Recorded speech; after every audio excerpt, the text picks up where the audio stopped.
Hello, everybody, and welcome to the Downsized. My name is Christopher Durham, and this is another in our series called the Downsized Dish, where we interview people that are on their GLP-1 weight loss, health, and wellness journey. Today, I'm excited to welcome Jamie. Hello, everyone. As you can tell, we are not in our normal home studio, and we are actually in Annapolis, Virginia at the Your Weight Matters National Convention. So there'll be more content coming out of that, but we had the privilege to meet Jamie here. So I was like, hey, let's do an interview, man. I'm really happy to be here. I'm a huge fan of the Downsized. I love what you guys do. I love not just the news stuff, but I love how you talk about your own stories as well. And so I'm sure I share my appreciation with your audience of what you guys do. Thank you, sir. You're very kind. So before we jump in, let's make sure you do a couple of things. Number one, no, we're not doctors. So please see your doctor if you're on a health and wellness, if you have obesity, any of those things. Make sure you're getting personalized, customized care just for you. Well, we're happy to tell you about our stories, but our stories is not medicine for your story. I like to say the only thing I'm an expert in is Jamie. I'm a Jamie expert. Okay. I encourage you to become a you expert in the process. Absolutely. That is the best way to do it. So, of course, like and subscribe down there at the bottom. And Jamie also has a TikTok. Do you have a YouTube channel or two? Or I have a TikTok. You can find me on YouTube. I'm just getting started on YouTube as well. Tell everybody so they can So on TikTok, you can find my name, Jamie Selzler, Jamie-Selzler. I'm sure they'll be linked below. Yep. I'll throw myself in the comments as well, so you can find me there. And then on TikTok, Jamselz, Jamselz, and Instagram under Selzler, Selzler. Well, very good. So, I don't have a good name for social media, but I do the best I can. Sometimes we just make stuff up. It's all good. So you guys may have seen Jamie floating about. He kind of popped into the social media sphere very quickly. Yeah. So talk to us about your last, what has it been, 6 months now? Yeah, well, really only 2 months, two or three months here. Crazy. In the last few, yeah. So I used to weigh 652 pounds. I've lost 340 I use a GLP-1 medication. So which one do you use? I use Zepbound. Very good. So I use name brand Zepbound. And I was never going to tell my story, but over the last few years, and I've lost it over the course of about 3 years, mostly 2 years for the most part with a GLP-1, so I'm happy to talk about my story with you. But I was never going to talk about this stuff publicly. Like many people, at first I didn't because I was worried it wasn't going to work and I didn't want anyone to know. You and me both. But as time's gone on, people ask me questions in my life about it. And in North Dakota, where I'm from, I'm a relatively public figure in the media and political space. And so I knew that people would begin to notice over time. And they did, and I just realized that there are many folks out there who, for whatever reason, can't really talk about this.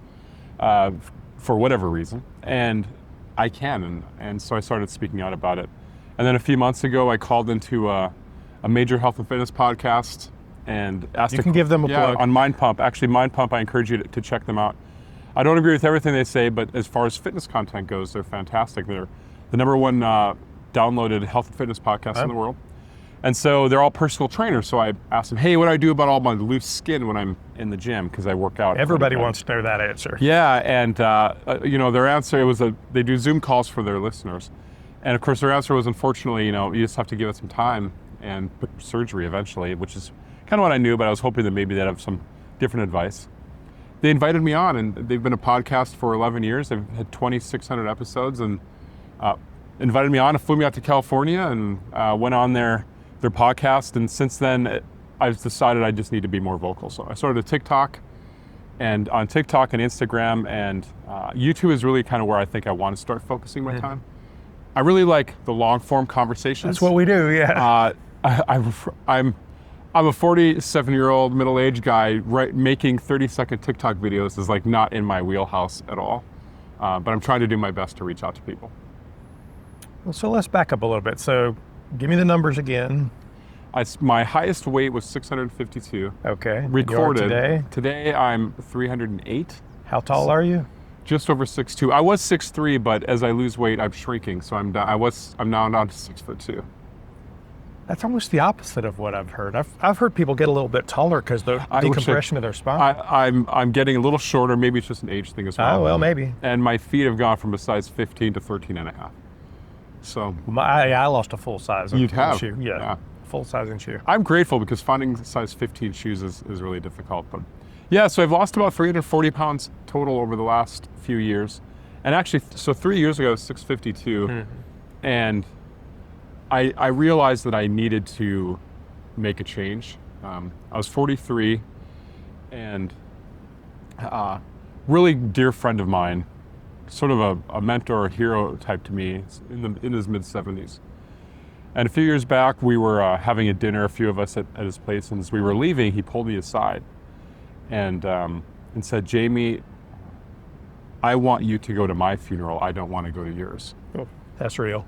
And when someone in his 70s says that he's probably more likely to go to your funeral than the other way around, it was sort of a wake-up call. And I looked around and realized that no one my size was alive in their 50s. They just weren't. And even at my heaviest, I still loved my life. I mean, it was a hard, incredibly difficult life. And so it really got me thinking, I need to save my life somehow. On top of that, my mobility became really, really bad. I couldn't walk around my apartment without a walker. I got stuck on the toilet once. I couldn't get up. And maybe folks listening can understand, or maybe they're in that situation or close to it or have been. Right. And it's a scary thought when you're like, okay, I'm potentially months away from being totally immobile. And I realized that I needed to make a change. Not so much to save my life, but I just needed to have a better life. And if I wasn't going to live that long, at least I was going to die trying. Yeah, we have another viewer who during COVID hung a DNR sign over her bed. Wow. It was just, "Don't save me. I'm done." It's something I can certainly understand. It's such a difficult life being. I mean, it's difficult for anyone who's carrying extra weight. And the more you carry, the more difficult it is. I'm grateful that I did not have any catastrophic medical issues, but the reality is I was just a matter of time before I had a heart attack. Working in your favor. Yeah, it was. No, absolutely. And that's why I encourage people to get started as early as possible in whatever tools they have. I never considered a bariatric surgery. I wish I had. My life is better in every way. There's no way in which my life is not better now. And if I knew you need to feel better if you lose weight. I did not realize how much better I would feel. And if I would have known that, I probably would have explored a bariatric 15 years ago. But I always thought, I can do this on my own. And even my first year, I was 650 pounds. I only lost 50 pounds. I didn't use a GLP-1. So say that again, right there. Say that again. How much did you lose your first year? No, my first year with no GLP-1, I lost 50 pounds from 650 to 600. And then a tiny percent of that body weight. A small percent. Yeah. Like at that weight, you should be able to lose much more. Anyway, not only did I'll say this. I don't want to beat myself up about it because it was the first year in many years I had not gained weight. So I was able, using lifestyle and changing how I was eating, stop the weight loss, or stop the weight gain. But it was incredibly difficult, and I knew I wouldn't keep it off. I'd lost weight many times before, as many of us have, and regained. I knew I was going to regain. So 2 years ago, I started a GLP-1. I started Wegovy, actually. Okay. And I did not lose anything my first 3 months. Well, are you listening? And it's what I encourage people, it's what I tell people. I listened to the media hype, I listened to social media where people think they're going to take a shot and they're going to wake up skinny in 2 days. And I sort of thought that as well. And I didn't lose anything the first 3 months. I mean, that's a lot. I lost maybe 1 pound over the course of 3 months. Significantly below the average. Yeah, way below the average. And I needed to be at higher doses. I needed to be pretty much at the max dose of Wegovy before I lost anything. And I didn't give up. I didn't really have a ton of side effects during that process. And I just kind of went at it. Once I got to the higher doses, then I started to lose. I was on Wegovy for 6 months, and this was, for those who have been on GLP-1s for a while, the shortages started. Right. And I could not get it anywhere. So my doctor switched me to Zepbound. And I've been on Zepbound for about 18 months, a little longer, 20 months. So that must have been right when Zepbound came out. Right when it came out, yeah. And I've been at the max dose of Zepbound the entire time. I still am today. And people ask all the time, right? Is it going to stop working for me? Yeah. Is it continuing to do what you need? It's doing exactly what I needed to. I suspect for many folks, when they get to maybe a significantly lower weight, they feel like it stops working, or they. So in my case, the GLP-1 quiets the food noise. I still get hungry. I still have the desire to eat. And I think as I've lost weight, I get hungry more often. But I'm aware of what hunger is like versus what food noise is like. Which is a hard lesson to learn. It is hard. You know, the analogy I use for food noise, and feel free to steal this if people in your life are asking questions, is I describe food noise as, so you go to a grocery store, let's say you're a parent and you go to a grocery store with your young kid, and he sees a candy bar and you say, nope, I'm getting stuff for dinner tonight. And he throws a tantrum. And the kid is on the ground and he's screaming and he's hitting his fist against the floor and making a whole bunch of noise because he wants this candy bar. And you as a parent have a choice. You can either give the candy bar and quiet him so you can go about your day, or continue to try to battle this and not get anything done. Food noise is the kid throwing the tantrum, where it blocks out everything until you're finally able to quiet it. And even though you know you shouldn't give Timmy a candy bar, you do, because you have to go about your day. And that's what food noise is. And for me, a GLP-1 is sort of like leaving Timmy at home when you go to the grocery store. I love it. And it's made a significant difference in my life. And now that I've been able to block out that food noise, I still get hungry, but I'm aware it's hunger, which tells me I need to eat and get some energy. We need to survive. We have People to survive. forget. Yeah. And because I don't have the food noise, I've now filled that time with other things that are just healthier and better for you. So I'm interested because I know you like to work out. People know I don't work out. They know this. They'll give me a hard time. Ask me when I'm working out. I'll train you here. There's a hotel gym. We'll get in the gym if you want. My concern about the whole conversation with working out is for folks who are as big as you are 100 pounds, 200 pounds, 300 pounds, sometimes just walking is impossible. Like, we have a viewer whose feet actually broke. She was so heavy. Yeah. And I feel like sometimes the GLP-1 community is starting to become a diet culture that's toxic. Sure. And putting these requirements on people that just are not necessary at that point in their journey. Yeah. So my heaviness was 650. I started GLP-1 at 600.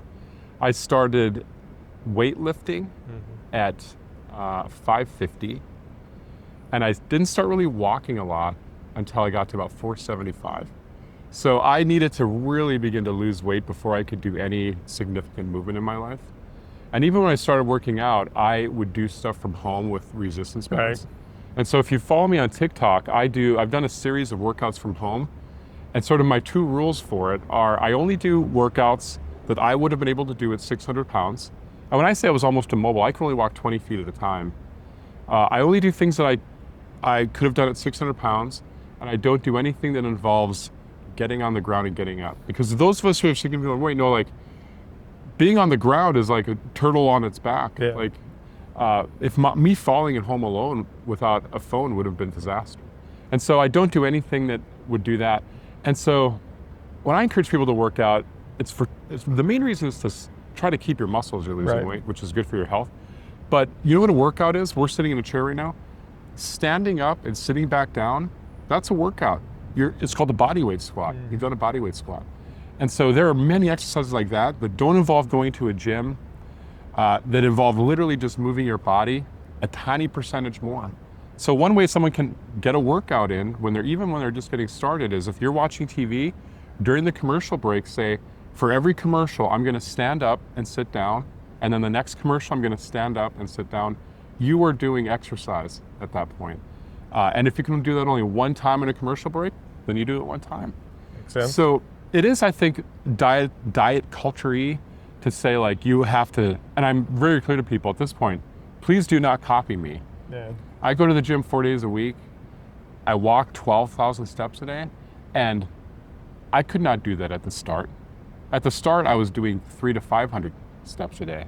I try to use me for an example to say that if you stay consistent with medication and focus on, in my case, and I'm happy to talk about the major mindset shift that I went through that has nothing to do with what I'm doing physically, you can really have a significantly better life. Yeah, I just live in this space where, and I saw a doctor the other day saying, oh, well, no one on GLP-1 should be on GLP-1s if they don't commit to working out, heavy lifting, too stressed 3 times a week. Garbage. And I'm like, there are people sitting there that are 200 pounds, 300 pounds overweight. They just need to take their shot and do the best they can.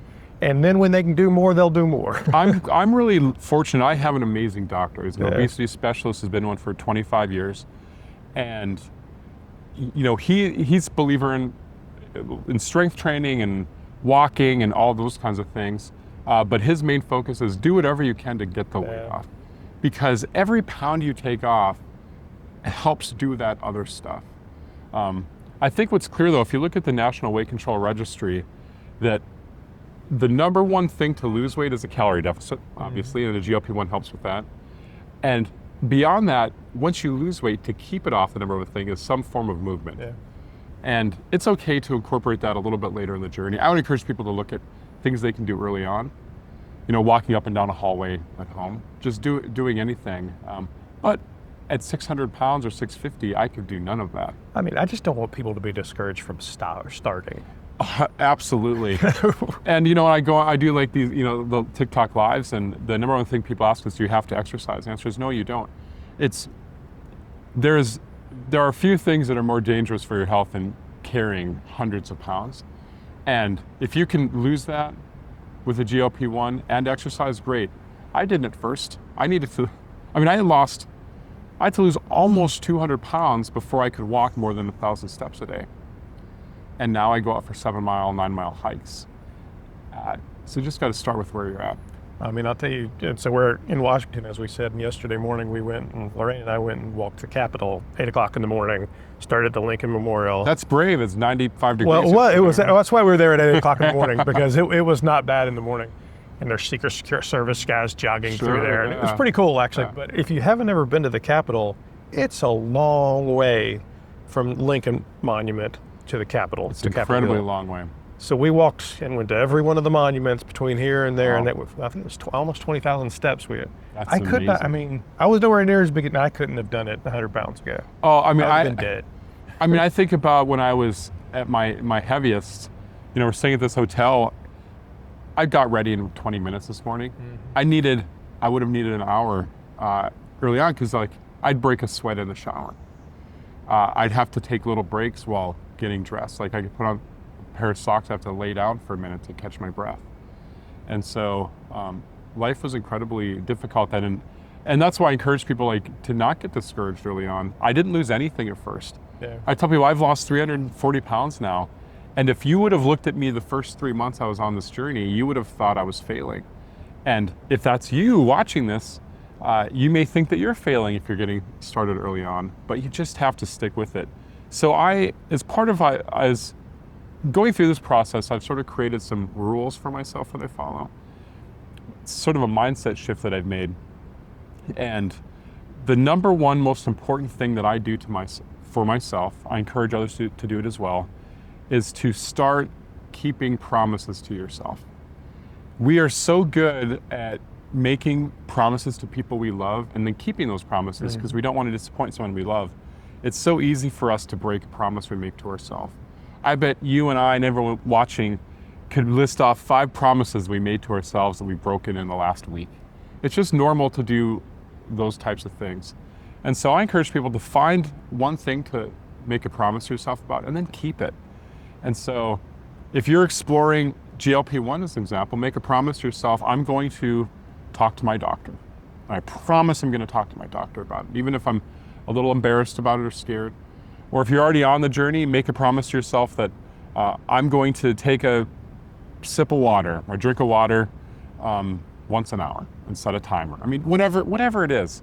But I find that once you start to keep the promises you make to yourself, big or small, it becomes easier with time.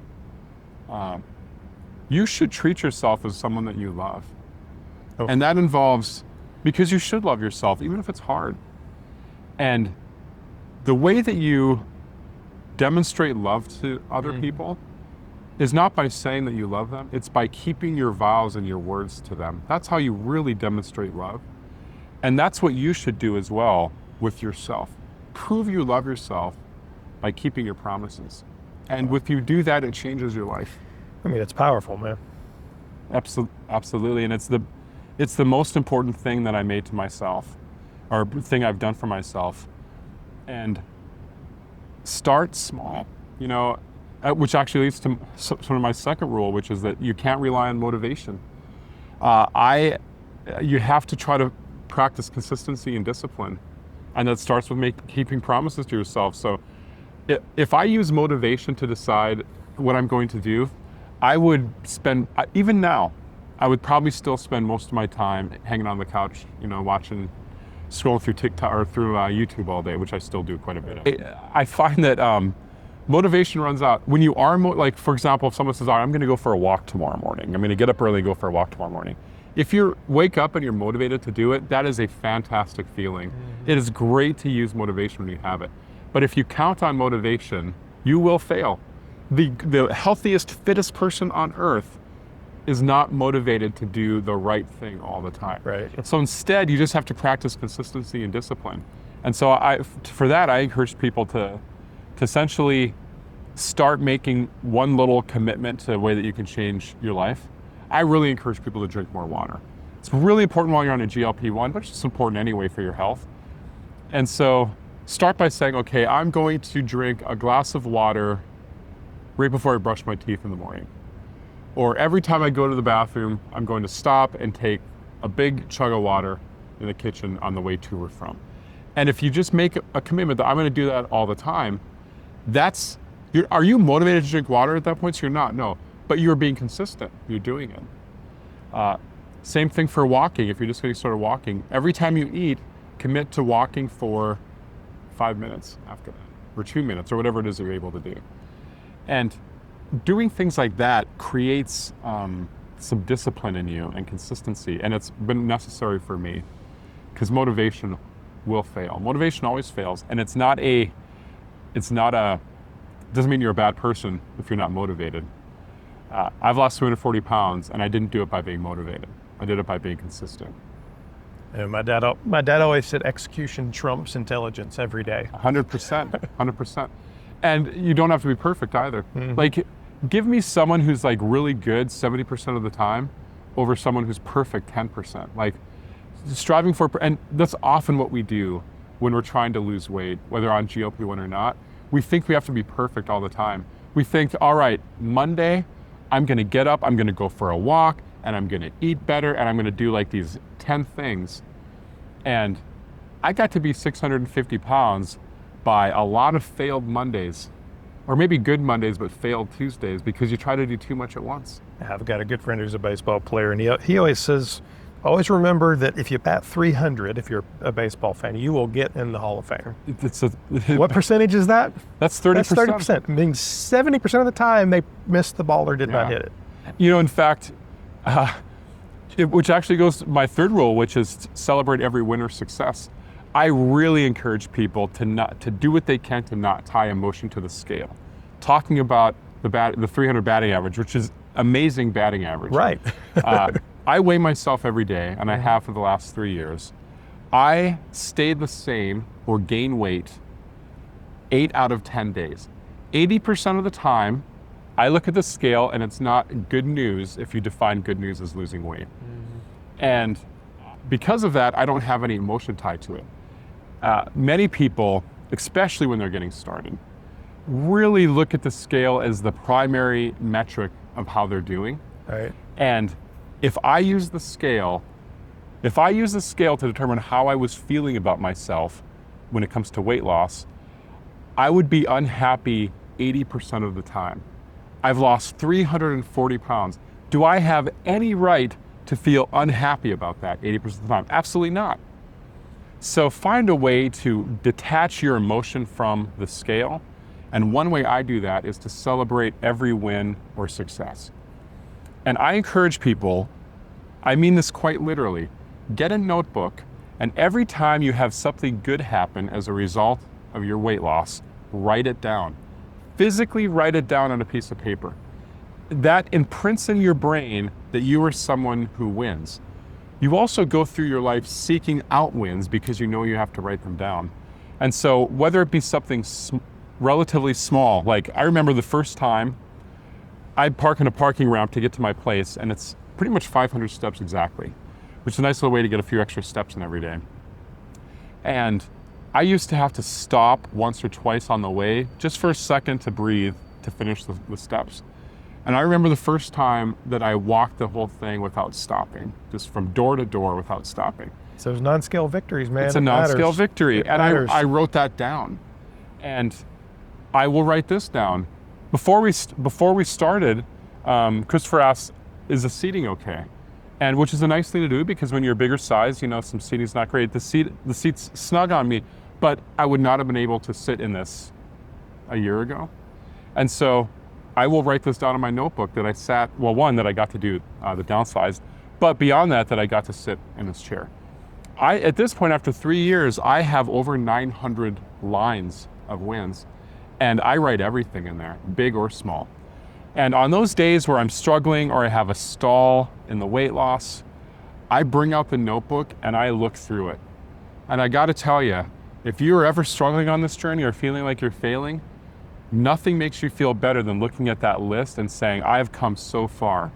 Because what used to be a big win to me, what used to be I walked 500 steps without stopping, now is just normal everyday life. And by looking through my list of wins, I never take any of this for granted, ever. So I love that. I mean, I'm 56 years old, so I've read a lot. And one of the earliest books my father gave me, I think I was probably 13 or 14 years old, was President Kennedy's Profiles in Courage. Oh, great book. People forget about it. If you haven't read it, go back. He basically collected all of these stories, and you are writing your own profile in courage. I appreciate that. It's not, I didn't intend to do this, nor are these rules I have. I did not, by the way, I didn't, fine, man. Well, no, I didn't start a few years ago and say, I'm going to come up with some rules for myself. This just comes from, as I started having some success with GLP-1, I stopped thinking, like, what have I been doing other than just taking the shot? And I realized these are the things that I've been doing as I've gone along. And the fourth one is the hardest one to do. It's the one that I think is, in many ways, really important for people who are getting started on GLP-1, which is set input goals, not output goals. So an output goal for yourself is something that you don't have direct control over. You cannot control the scale. By that I mean you don't get to hop in the scale and type out the number that shows up. You do not have direct control over the scale. You don't have direct control over whether anyone notices your weight loss or says anything to you. And a lot of people use the scale or other people's comments to determine if they're being successful or not. Right. And you can't control that. So why would you create a goal around something you can't control? You will set yourself up for disaster if you do that. Instead, what I have done, and I encourage everyone to do, is create input goals for yourself. So an input goal is something you have direct control over. Things like making sure you're taking your medication if you're on it, or seeking out help if you're not on it. Just take your shot. You got to take your shot. Beyond that, you can make a goal for, I'm going to walk 1,000 steps a day, or wherever you are in your journey. I'm going to make a goal to drink my water or eat a certain amount of protein. Whatever it is. If you can control something, you can set a goal about that. And I encourage you to set goals that are achievable. Now, don't set them too easy. Like, don't set a goal, I'm going to drink 1 glass of water a day. Like, that's an easy one to do. Maybe 8 glasses or 10 glasses can you do it? Sure. Is it challenging? Yeah. But set goals that are achievable. And when you've got measurable there too, right? Yeah, oh, absolutely. I mean, they're smart. Essentially, they're smart goals. So, and all of your goals should be measurable in some way as well. And so in my case, I've looked through this as I'm going to keep promises to myself. I'm going to just try to be consistent and not worry about motivation. I'm going to celebrate every one of these wins as I go along, and I'm going to create wins by setting goals that are achievable, that are based on things I can control, not on the external. And if you do that, your chances of long-term success increase dramatically with a GLP-1 or with any. I mean, this doesn't apply just to weight loss, by the way. This applies to everything in your life. All 4 of these things work for all aspects of your life. And I love all of that because you're also kind of shifting from a micro view of zooming in on the scale, looking at it like this, to a macro view, Yeah. where you're saying, well, what's going on in my whole life? And honestly, even if you do it on your scale app, if you zoom out to that 6 month or that 1 year look at it and go, oh, wait a minute, I'm doing pretty good. Yeah. Well, and part of it is having that kind of the macro long-term vision is really good. People will often ask me about like, do I do cheat meals? And I'm like, no, I don't. Eating's not cheating. If you ever have a rough day, and we all do, even on GLP-1, or maybe we not all, I do. I still have days like where I'm probably eating not like I should. I mean, last night, I did a bad job eating yesterday, and I'm like, I got to eat something, so I like ordered a couple hot dogs last night at the end of the night. Whatever. The reality is that if you have a rough day like that and you beat yourself up, it's not productive to do that. Instead, you should ask yourself, is that rough day going to affect anything a month from now, 6 months from now? Is one bad day going to mean anything 6 months from now? Of course not. No. Now, if the one bad day becomes 2, becomes 3, 4, yeah, then it starts becoming a problem. But if you have a bad day, just let it go. I think it's really important for people to give themselves some grace. Along this journey, I've had to forgive myself, because many of us who carry a lot of weight, carry a lot of shame with that weight.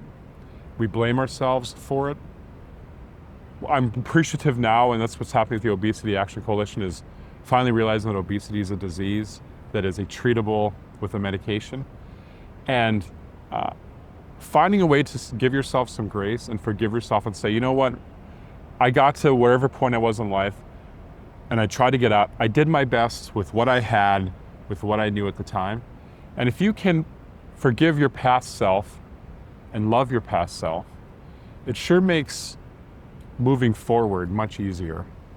And as you change your own mindset and find what works for you, make sure to give yourself some grace and some love. I love the Jamie who is 650 pounds, because everything was harder for me at that size than now.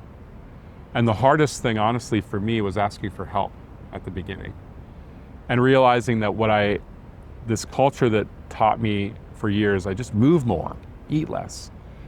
And I had to sort of love myself and say, you know what, even with all of that and all of that sort of culture, I still eventually said, I need help, and talked with my doctor about getting help. And I love myself for doing that. And I forgive myself for not doing that sooner. I mean, people ask what my regret is. That just not starting sooner is the biggest. I would have started regret. earlier that day if I could have. You know, interestingly, in 2021, right around the time Ozempic came out, it was after COVID, and COVID was very rough for me. I worked for Amazon for almost 20 years. Mm-hmm. And when COVID started, Amazon got pretty busy, as you can imagine. Oh, yeah. And I worked at an office area, and I started working from home, and I began working 80 plus hours a week, every week for a year. And so I'd already been 500 to 600 pounds for 20, 25 years before then. And I really gained a lot of weight during COVID. But in early 2021, it was my first flight after COVID happened, or I'm still during COVID, but you know what I mean, once the planes opened again. And I was flying back to my home in North Dakota to visit some people. And I was next to a woman on the airplane. And as all of us who are bigger know, like, there is almost nothing worse than flying when you're that size. Both getting to your seat from the door at the airport, and then certainly sitting there. And I was crowding her, and I felt so bad. I was 650 pounds at the time. And I apologized, I'm so sorry. And she was smaller, and she was very kind to me. And she's like, it's okay, it's okay. She's like, I don't need a lot of room anyway. And we got to talking, and she told me she was a doctor, endocrinologist. And she was in Seattle. She had offices on both sides of the country. And she started talking to me about this medication. She's like, there's this new class of medication out. She's like, that I think is going to rival bariatric surgery. And she gave me her card, and this is 2021.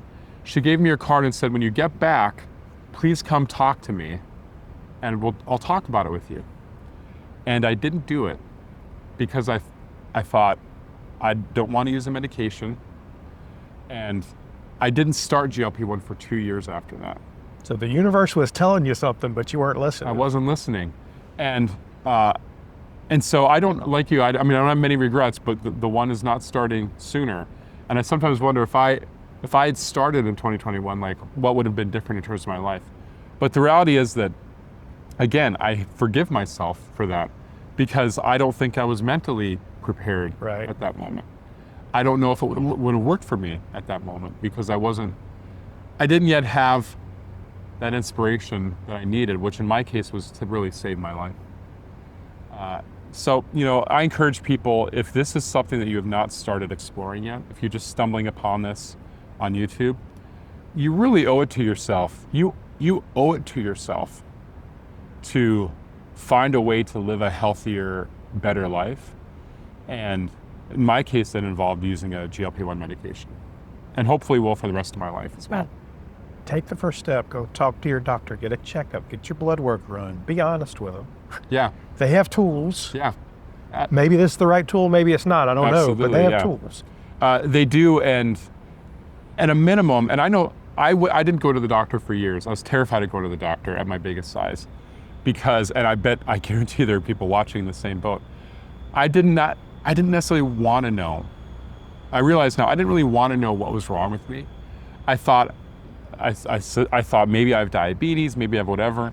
And I just thought it's a self-defense measure where you just don't want to know. And now I love going to the doctor. I love getting my blood work done. And I encourage people, even if you don't think you have access to GLP-1 or not interested in it, if you've not been to the doctor in a while, please go. Because the sooner you go and find out if there's anything wrong with you and what potential options you have to treat it, whether that be treating obesity or some other condition, the better your life will be. My life with weight loss is better in every way. From movement to emotionally to me as a coworker to whatever it is you want to call it. And I want others to that's why I'm doing this. That's why I'm talking to you and talking to others, because I don't benefit or make any money off this stuff. This is just like me trying to encourage people to change their lives in a positive way. So people always ask about side effects. You said on Ozempic you didn't really have a lot, but talk to me about side effects. Yeah, so with Ozempic, or with Wegovy, I had nausea one time. The first day I took the shot, for 3 hours, and it's never come back. Okay. And I don't know if that was nerves or what. Initially, I had some fatigue on Wegovy, and I suspect now that it was due to more calorie deficit, than anything. Then didn't really have anything else, and then on Zepbound, all I have is occasional constipation, and I always laugh that I now talk to thousands of people about constipation, but this is the world we're in. It's a big topic. We talk about it a lot. It is. So I get constipated about once a month, and I can usually fix it with, water, fiber, and I use a magnesium supplement that sort of gets me through it. And then the only other side effect I have is, I think, a more rare one. It's a runny nose. I'm not sure if any of your audience has talked about this. Yeah. And I don't think it's allergies. I've never really had allergies. But my sister is also on a GLP-1, and she occasionally gets a runny nose as well. I think mine's more than occasionally. It's probably 3 or 4 days a week I get it. But side effect wise, it's really not bad. And so I go on TikTok Live, and I have a few hundred people in there, and people are constantly asking about side effects because companies that benefit from us being obese are absolutely spreading rumors and gossip about how terrible the side effects are. And for most people, they're not that bad. They're very manageable for most, and they certainly have been for me. I mean, you read Facebook groups or Reddit groups, everybody is going to blow up from constipation. Yeah. Every single one of them. And I'm like, no, people just like to complain. Yeah, they do. And for me, the constipation is annoying. The biggest side effect of this medication for me has been losing 340 pounds and keeping it off. That's the best side effect. And you could tell me, there could be breaking news tomorrow that, guess what, GLP causes you to grow a tail after 5 years. Then I'm going to have a tail. I'm going to have the most beautiful tail in the world. Give me 2 tails, I don't care. Because the benefits from everything else far outweigh any of the side effects. Yeah, the only weird side effect, I mean, I've had a little bit of constipation. I get cold, a little bit of fatigue early on, but every once in a while allodynia, so it's like a skin sensitivity. Oh, yeah. I've heard of that one. And there are some shirts that have a texture that I just can't wear. Yeah. I'm like, I'll put it on, and I'm like, nope, can't do it. I'm glad we talk about side effects because people should expect they're going to have something and just plan for it and prepare for it. For example, I've never had any immediate reaction to taking the shot. I take it on weekends, just in case I do have something. I know I'll be home and not have to worry about being sick with work, whatever. So I just try to find ways to work through any potential side effects that way. But it kind of goes with the people setting all these rules things, and I see it on Facebook all the time. These people, what I need to get before I take my shot. I'm like, you don't need to buy anything before you take your shot. Everything that you need to manage your side effects, you can talk to your doctor or you can get from Walmart, Amazon, in an hour. I started by saying that I'm the Jamie expert and you should become the you expert. Insert your name here. Because, and I'm guilty of this as well. We all look for like the tips or tricks. Yeah. People come in when I'm streaming and be like, what's the one thing you would do? And I say, I would start keeping promises to yourself. And that's so disappointing to people because they want like, oh no, eat this one thing. That's what they're looking for. Well, but it's that diet culture mentality. No, right? absolutely, yeah, for sure. We're treating a disease, we're not diet. Yeah. When people ask like, what's the number one trick? I say, well, I use Zepbound. Like, that's what I do. I say take your shot. Yeah, I mean. Like, and then after that, you can figure out kind of what works for you along the way. But that applies to side effects as well. People talk about injection site and people, what's the best one? I'm like, I don't know, try them all and see what works best for you. Yeah, keep a notebook and try every single location. And over the course of a couple months, you might find what works best for you. But it's all about what works best for you. Whether that be like me with what I lift weights and I walk, how I eat. I talk about my experience. I'm very hesitant to ever tell anyone to do what I do because I found what works for me. And if you try to copy me or copy you or Lorraine, please. You're going to fail. You have to figure out what works best for you. Take from everyone. Take little bits here and here and here and build your own. The most common request we get is to do a what I eat in a day. Yeah. I'm like, I'm not a nutritionist. I am not a dietitian. I can tell generally we eat as much real food as possible and supplement if necessary, but it's real food. I'm not giving you my list of stuff that you're going to go copy. It won't work for you. Yeah. That's not who I am. I have not done the what I eat in a day. I'm asked for it all the time. I think I will probably do one, but mostly just to give examples of real food. Like I did one, like here's how I like to make my eggs with egg whites for more protein as an example, or this is how I make a protein Well, I do shake, cooking videos, like but I'm there not. you go, yeah. But I love to cook, and I have always loved to cook. My food noise is so much, I have a whole video on it. It's so much beyond just worrying about donuts or whatever that I'm not a sports guy, but I could tell you every Michelin-starred chef in the world, right? Yeah. Right, so it's You're a real foodie. Yeah, and it's crazy. So for me, this medication has so redefined how I think and has made me have to reevaluate, honestly, who I am. Have you had any sadness, or as you've gone through this process, did you have moments where because your desire for food maybe went away, that you were sad about it? Not really, no, but it definitely, I like to say what it has done is given me agency. So it's not that I still love food. There's plenty of food I still love, but it doesn't control me. So I don't wake up in the morning worrying about everything, and I don't watch Food Network 24 hours a day, and I don't just all these things. So now I can choose when it's important to me, not have it choose for me. Totally agreed. After I started on a GLP-1, probably, it took me, like I said, I didn't lose anything for 3 months. Probably starting the second month, that's when the food noise started going away.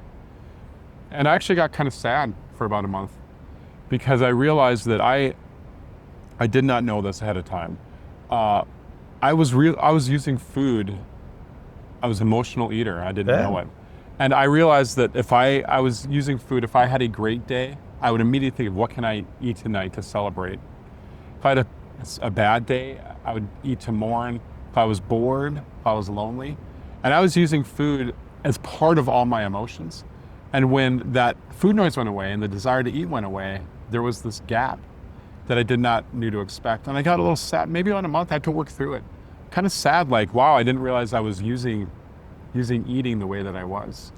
I mean, it's an interesting conversation because so many people ask, well, what is the cause of obesity and why is there more now than there was 100 years ago? And we live in what Dr. Alexander Soa calls an obesogenic environment, right? Oh, yeah. So everybody wants to find that one boogeyman, that one bad thing, that processed food, no exercise, whatever it is, whatever your conspiracy of the day is. And I think it's all so overwhelmingly just moving in that direction that food, like you're talking about, is part of our culture. Yeah. And we celebrate and we mourn, and it's not just you, it's everyone. It's the whole. Well, it's part of all of our family celebrations. Yeah. I have a friend I hadn't seen in a while, and we wanted to get together, and I said, do you want to grab lunch somewhere? And he said, can we go for a walk instead? And I'm like, oh, interesting way of starting to try to find a way to have the social connection without food being the center of it, which is it is for almost all of us all the time. And so find other things to do socially that aren't connected to food. I, many years ago, worked at a large corporate headquarters for a retailer, large, and it was, you could walk the perimeters of the building. It was multiple buildings. I might know where you're talking about. I may have worked there as well. Well, not Amazon, but another retailer. I worked at Amazon's biggest competitor after I left Amazon. Anyway. This was Lowe's Home Improvement, but huge. But we would do our weekly, catch-up meetings, walking. We'd do your file reviews and all that. It's great. Absolutely. But you have to find what works, for you in all those things. But I encourage people just to make any changes they can with the GLP-1. I think what's different for me now with the GLP-1 is I used to think sort of with the diet culture stuff, and I'd lost weight a few times in the past doing with my doctor, the OptiFast diet where it's, meal replacement shakes and bars. And I lost 100 pounds. It's like 500 calories a day. Yeah, right? I lost 100 pounds in 3 months. And then I moved to cities and I gained it all back in about 2 months. Well, you're holding your breath underwater. You got to come up Exactly sooner or right. later. Yeah, and so, I've done stuff. I did Atkins in the early 2000s and lost weight and gained it back. But I used to think all the stuff you have to do, whether it be a medication or medical treatment or eating better and moving and all, I thought these are the things that you have to do to get to your destination of weight loss. And once you do all this stuff and go through it and endure it, then at the end you'll feel better. And I sort of through this process of change my perspective, which is all that stuff, the journey is the destination. Yep. The journey of finding ways to move more. My body was, I was in prison. My body was a prison. And I feel like I broke out of prison. And now my body is a tool that enables me to do lots of stuff I couldn't do before. So I no longer see my body as the enemy in the way. My body's like the cheerleader pushing me on. And so at some point you realize all the stuff that you have to do to live a happier, healthy life, that's the stuff that's the happier, healthier life. So I encourage you, if you're watching, try to adopt the mindset of all the stuff that we're supposed to do and that GLP-1 helps you do. Try to see that as the win, that as the result, not the stuff you have to do to get there. And it just makes it so much easier that way. People get frustrated with stalls and all that. And I'm like, I just got to a point, 50 pounds down, 60 pounds down, where I just kind of looked at it and went, you know what? Every day that I'm 50 pounds down is a great day. Could I be more? Yeah, I could be more, but it's a great day. I mean, you're absolutely right. You're absolutely right. And stalls and plateaus are probably one of the top things people ask me about, and it's just part of the process. It's part of the process. I mean, the thing is, if you aren't stalled, you should evaluate everything. All right, am I eating appropriately? Am I moving? Do I have some medical issues that need to be addressed? Whatever. And you should ask yourself that stuff. But you're right. That's why I like to celebrate every win, because every day is better afterwards, even when you're stalled. Well, so as you look forward, people talk about goal weights and all these magical things that happen, rainbows and unicorns. What does the future look like? What's your goals? Yeah, interestingly, I don't have a goal weight. I've never had a goal weight. When I started, my doctor asked me what my goal weight was, and I said I don't have one. Because I've always had a goal weight in the past, and I realized that I was tying too much emotion to that goal. And he's like, okay, what would you be? Oh, sorry. No, I had one, but I just thought it was a lie. I was like, this is like buying a lottery ticket. I'm not going to win. It doesn't really matter. Well, that's what I love about GLP-1 is I used to be like a lottery or an election or something. If you're trying to lose weight, you're like, am I going to do it or not? Is it going to work? And with GLP-1, I don't think like that. I'm now convinced like, oh yeah, it is working. Like it's doing what it's supposed to. I don't have to want, so it feels different than any time I've lost weight before. But my doctor asked me like, what would you be happy with? And I said, I'd be happy if I was 400 pounds. Because when you're 650, 400 pounds is skinny. You know, that's thin. So I don't have a goal weight. I have like 2 big things that I want to accomplish this year. One is a skin removal surgery. I have so much skin on me, and I'm okay with it mentally or emotionally, so far anyway. If my insurance company is watching and they're like, hey, he's happy, I'm not happy about it. It's getting in the way of my movement. So especially around my midsections, things like my back or my knees, starting to like make it harder for me because of the loose skin that I have. So I need to have a skin removal surgery at the end of the year. And then I don't have a goal weight, I have a goal number, and the number is 20. And it is my goal by the end of this year to do a 20-mile hike. Okay. I want to do a 20-mile hike, probably in October when it's not 1,000,000 degrees outside. And that's my big goal. You live in North Dakota. That's a great place to hike. Yeah, it is. I mean, it's flat, so I won't do my hiking up a mountain. So I want to do a 20-mile hike.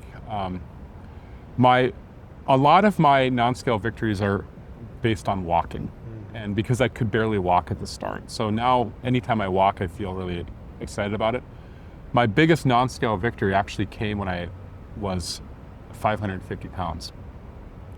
And I went walking with a friend, and it's this up a hill, and it's 3/4 of a mile, which isn't insanely long, but it's long when you're that size. And I walked up this hill that at the time felt like a mountain to me. And I've done it since, and it's like, it's a decent sized hill, but nothing extreme. And I got to the top of it, and it took me a long time, but I was at the top, and I remember thinking, I am the heaviest person that's ever walked up this hill. I know it. And I felt like $1 billion. And so since then, walking's become important to me, so that's my goal, is a 20-mile hike. Well, you can do that for sure. I can get there. I think 15 is my highest now. And so I'm gonna go with a friend to make sure that by myself. Halfway through, we'll loop back to my car, so if I have to take a break, we can hang out for a little while. You can TikTok that live. We'll all go with you. Yeah, I do like to go live while TikToking. It makes the time go by much faster. If you're walking and going on live, so it makes it faster. But yeah, life is better in every way, and I really encourage people to take whatever step it is that they want to take. I very much appreciate podcasts like yours and resources like yours that are just trying to educate and give information. Like you, I'm fascinated in this topic at this point. I'm glad you found a way to express your passion to people. I mean, the other thing is, people are watching it like, you're like, I'm the largest person who's ever done this before. I get where you are in that headspace, but the reality is, you guys aren't alone. Yeah, absolutely, yeah.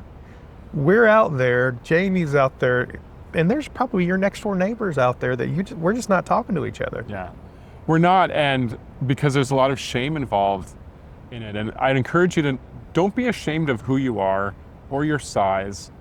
It's okay to want to change it and be healthier and live a healthier life or prevent any health issues in the future. But don't be ashamed to ask for help and seek out help as you go along the journey. There's no shame in getting whatever help it is you can get. I only wish I would have gotten help sooner. I'm glad I lived long enough for GLP-1. Yeah. I'm glad I lived long enough for it. Well, I mean, that's my why. I mean, both of my parents died. My mother died. Honestly, she was only a few years older than I am from weight-related heart problems. If she had had a GLP-1, she would be here. There's no doubt about that. Yeah. I'm like, I mean, that was what scared me, is I woke up one day on my birthday and went, I'm not going to make it. Yeah. The day we filmed this, it's my 47th birthday today. Happy birthday. Thank you, I appreciate it. I thought I was going to be dead by 50. And last week I actually was doing a live on TikTok, and it's the only time I've gotten emotional, teared up a little bit on TikTok. I'm going to try not to do it now. Someone asked me how I was going to celebrate turning 50 in a few years. And it got me emotional. I'm thinking about it today because it's my birthday. How do you celebrate something that you never thought you would see? And that's what I think about now on a birthday, which is what a gift, what a precious gift life is, and how it's taken from people too early, like in what you just talked about, and how you really do deserve to live a happy, healthy, long life. And don't feel ashamed about whatever tools that you use to live that long, happy life.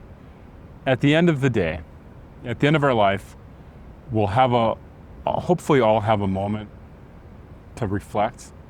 And I think we'll all realize that our only major regret in life is that we try to impress others or do things for others and not focus on ourselves.